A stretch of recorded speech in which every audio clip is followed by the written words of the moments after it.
Hi friends, in this video we will discuss about asexual reproduction in unicellular organism, and first type is binary fission. Prokaryotes like bacteria, protistus, amoeba, paramecium, euglena, and eukaryotic cell organelle like mitochondria and chloroplast perform asexual reproduction by binary fission. तर binary fission ज्या एकपेशीय सजीवांमध्ये दिसून येईल asexual type reproduction, तर ते आहेत प्रोकॅरियोट्स, निश्चितच ते असतील बॅक्टेरिया, काही किंगडम प्रोटिस्ट मध्ये काही ऑर्गॅनिझम्स आहे जसे की अमिबा, पॅरामेशियम, युग्लेना, आणि त्या व्यतिरिक्त जर आपण युकॅरियोटिक सेल मध्ये जे सेल ऑर्गॅनिल असतील ते आहेत मायटोकॉन्ड्रिया आणि chloroplast, which is the main role in the photosynthesis process. You know already about the chloroplast. So these organelles perform asexual reproduction, and definitely it is through the binary fission. Then you will think that what is happening in the binary fission. So answer is, in this process the parent cell divides to form two similar daughter cells. तर binary fission या process मध्ये जी parent sale असते तिची विभागणी होते, division होतं, आणि त्यापासून दोन सारख्याच प्रकारच्या डॉटर सेलची निर्मिती होते.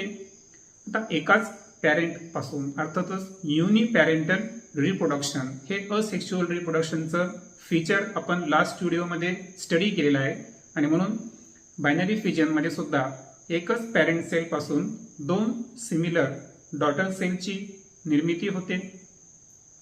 Binary fission occurs either by mitosis or amitosis.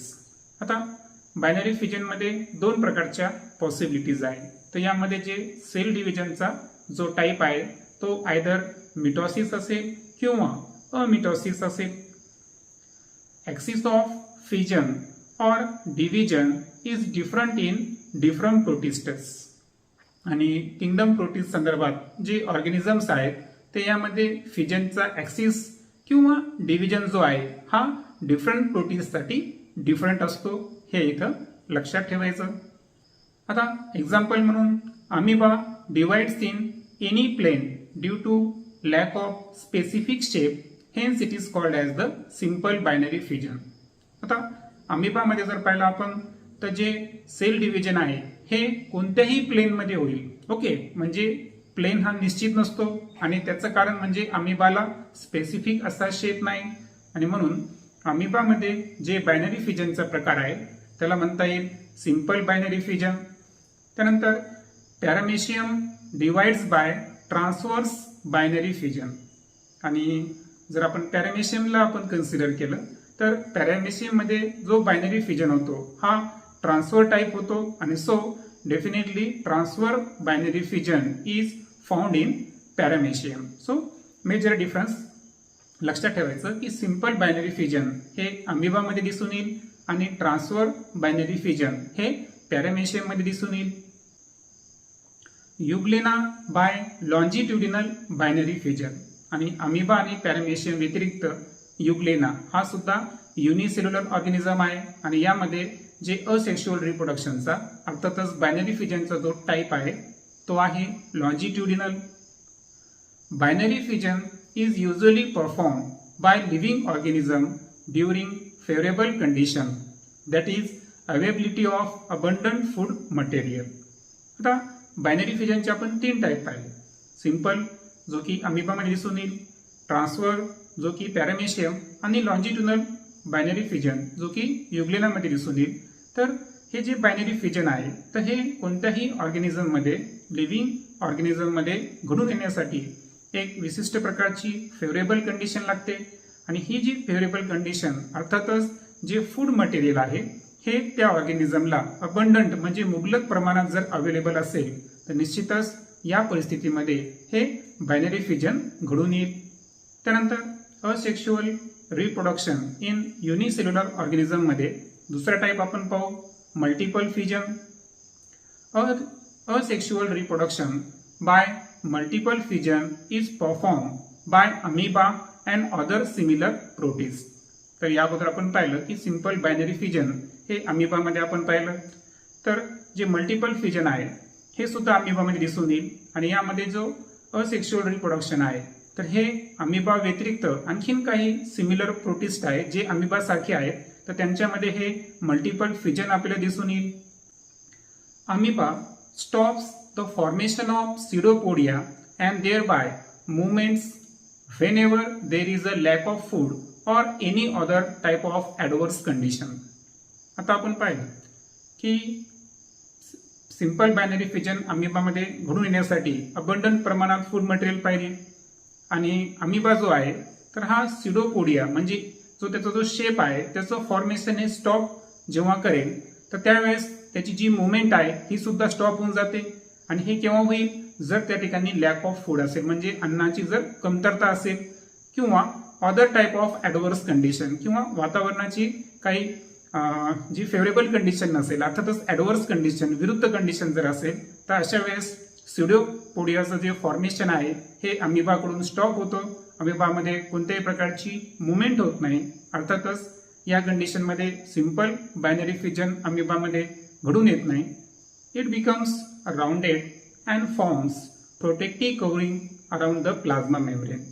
आणि म्हणून या कंडिशनमध्ये अमिबा जो आहे तर या अमिबामध्ये जर पाहिलं आपण तर राउंडेड तो होऊन जातो आणि त्यामध्ये प्लाझ्मा मेम्ब्रेन जे आहे तर त्याच्या सभोवताली एक प्रोटेक्टिव्ह कव्हरिंग तयार होते. म्हणजे आपल्याला माहित आहे पेशीचा जो सर्वात बाहेरचा भाग असतो तो असतो सेल मेम्ब्रेन, ज्याला आपण प्लाझ्मा मेम्ब्रेन म्हणतो. आणि याच्या वर एक राउंडेड स्वरूपाची एक प्रोटेक्टिव्ह कव्हरिंग या ठिकाणी अमिबामध्ये ॲडव्हर्स कंडिशनमध्ये तयार होते.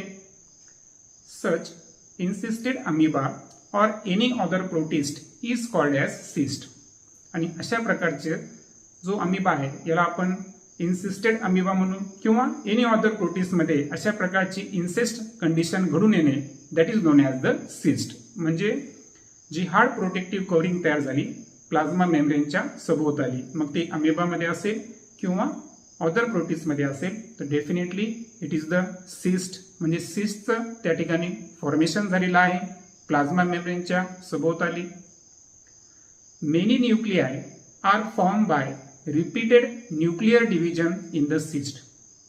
आता आपण सेल डिव्हिजन मध्ये पाहिलं की अगोदर एका न्यूक्लियाचे 2 न्यूक्लिया तयार होतात आणि त्यानंतर 2 सायटोप्लाझमिक डिव्हिजन कॅरी ऑन होतं. मात्र हे जे सिस्टचं फॉर्मेशन झालं तर यामध्ये त्या टाईपनं सेल डिव्हिजन होत नाही. त्याच्या उलट बरेच न्यूक्लियाचं फॉर्मेशन हे एका सेलच्या आतमध्ये व्हायलं. अर्थातच न्यूक्लियर डिव्हिजन जे आहे हे सिस्टमध्ये कंटिन्युअसली सुरू आहे आणि बरेचसे न्यूक्लियाचं फॉर्मेशन हे सिस्टच्या आतमध्ये होतं. म्हणजे तेथे फक्त न्यूक्लियसची संख्या वाढायली, त्या ठिकाणी सायटोप्लाझमिक डिव्हिजन होत नाही. फक्त रिपीटेड न्यूक्लियर डिव्हिजन घडून येणं हे सिस्टचं फीचर किंवा वैशिष्ट्य सांगता येईल. It is follow by cytoplasmic division and thus many amoebulae are form. आणि जेव्हा बरेचसे न्यूक्लिया तयार झाले म्हणजे फक्त न्यूक्लियर डिव्हिजन त्या ठिकाणी सुरू आहे, तर ते न्यूक्लियर डिव्हिजन झाल्यानंतर म्हणजे बरेचसे न्यूक्लिया झाल्यानंतर नंतर सायटोप्लाझमिक डिव्हिजन होतं. आणि ह्या सायटोप्लाझमिक डिव्हिजनमुळे एकाच वेळेस अनेक प्रकारचे एम्ब्युलाईजचं फॉर्मेशन होतं. They remain इन्सिस्टेड till there are adverse condition. आणि याही कंडिशनमध्ये काय होतं की ॲडव्हर्स कंडिशनमध्ये हे जे सायटोप्लाझमिक डिव्हिजन नंतर बरेचसे एम्ब्युलाय तयार झाले तर हे रिमेन इन्सेस्ट कंडिशनमध्ये असतात ॲडव्हर्स कंडिशन असल्यामुळे. म्हणजे त्या ठिकाणी ते ब्रेक होत नाही. मात्र cyst breaks open on arrival of favourable condition and many amoebulae are release. आणि फायनली काय होतं की जो फेवरेबल कंडिशन असेल तर या फेवरेबल कंडिशनमध्ये सिस्ट जो आहे जी की प्रोटेक्टिव्ह हार्ड कव्हरिंग ही प्लाझ्मा मेम्ब्रेनच्या सराउंडिंगमध्ये तयार झाली होती. या सिस्टचं होतं ब्रेकिंग. आणि ही ब्रेकिंग का झालं, कारण त्याला फेवरेबल कंडिशन मिळाली. ॲडव्हर्स कंडिशनमध्ये फक्त सायटोप्लाझमिक आणि न्यूक्लियर डिव्हिजन झाले, मात्र सिस्ट ब्रेक झाला नाही. सिस्ट केव्हा ब्रेक झाला, फेवरेबल कंडिशन मिळाल्यानंतर, आणि बरेचसे एम्ब्युलाइज हे रिलीज झाले. सो याला आपण म्हणू मल्टिपल डिव्हिजन किंवा मल्टिपल फ्युजन, जो की असेक्शुअल रिप्रोडक्शन इन युनिसेल्युलर ऑर्गॅनिझमचा सेकंड टाईप आहे. आणि फायनली आता आपण तिसरा आणि शेवटचा टाईप पाहू, तो आहे budding. Yeast cell performing budding, that is a small bird coming out of many parent cell. तर ईस्ट सेलमध्ये जर आपण सेल डिव्हिजनचा टाईप पाहिला असेक्शुअल रिप्रोडक्शन मधला, तर तो आहे बडिंग. मीन्स ईस्ट सेल हे बडिंग परफॉर्म करतात आणि यामध्ये एक स्मॉल बर्ड जो आहे हा मेनी पॅरेंट सेल जे आहे तर त्यामधून बाहेर पडतो. Asexual reproduction occurs by budding in east a unicellular fungus. आणि बडिंग टाईपचं जे असेक्शुअल रिप्रोडक्शन आहे हे ज्या युनिसेल्युलर फंगसमध्ये घडून येतो तो फंगस आहे east. Okay. Yeast cell produces 2 daughter nuclei by mitotic division so as to produce by budding. This is cell is called as parent cell. आता जी ईस्ट सेल 2 daughter nuclei तयार करते, यामध्ये मिटॉटिक टाईपचं सेल डिव्हिजन असेल आणि definitely ही reproduce करते budding प्रोसेसनं, आणि म्हणून त्या ईस्ट सेलला आपण पॅरेंट सेल कन्सिडर करायचं. A small bulge appears on the surface of parent cell. This bulge is actually a bud. आणि एक स्मॉल असा बल्ज फुगडी टाईपचा जो एक भाग किंवा त्याला आपण बड म्हणू, तर या बडचं फॉर्मेशन हे पॅरेंट सेलच्या सरफेसवर अर्थातच पृष्ठभागावर तयार होतो आणि म्हणून त्या स्मॉल बल्जला आपण ऍक्च्युअल काय म्हणायचं, बड कन्सिडर करायचं. One of the 2 daughter nuclei enters this bud. आता 2 daughter nuclei पैकी एक डॉटर न्यूक्लिआय ही बर्ड्समध्ये एंटर करत असते, जो की एक प्रकारचा स्मॉल बल्ज आहे जो पॅरेंट सेलवर सरफेसवर तयार झालेला आहे. After sufficient growth bird separates from the parent cell and start to live independently as a daughter yeast cell. आणि एकदा का सफिशियंट ग्रोथ झाली त्यानंतर बर्ड्स हा पॅरेंट सेल पासून सेपरेट होतो, डिटॅच होतो, अर्थातच म्हणजे तो अलग होतो आणि त्यानंतर स्टार्ट टू लिव्ह इंडिपेंडेंटली, आणि तो स्वतंत्र या ठिकाणी डॉटर ईस्ट सेल म्हणून त्याची एक आयडेंटिटी तयार होते, म्हणजे तो इंडिपेंडेंटली लाईव्ह आहे, तो पॅरेंट सेलवर या ठिकाणी डिपेंड नाही. सो या पद्धतीनं पॅरेंट सेलवर डॉटर सेलचं फॉर्मेशन होणे that is non as the budding. आणि हे ईस्ट सेलचं एक आयडेंटिटी आहे की त्यामध्ये बडिंग टाईपचं असेक्शुअल रिप्रोडक्शन आपल्याला दिसून येईल. सो ओव्हरऑल यामध्ये आपण 3 टाईप पाहिले असेक्शुअल रिप्रोडक्शन जे युनिसेल्युलर ऑर्गॅनिझममध्ये दिसून येईल. त्यामध्ये फर्स्ट आपण पाहिला बायनरी फ्युजन, त्यानंतर मल्टिपल फ्युजन आणि फायनली आपण पाहिलं बडिंग.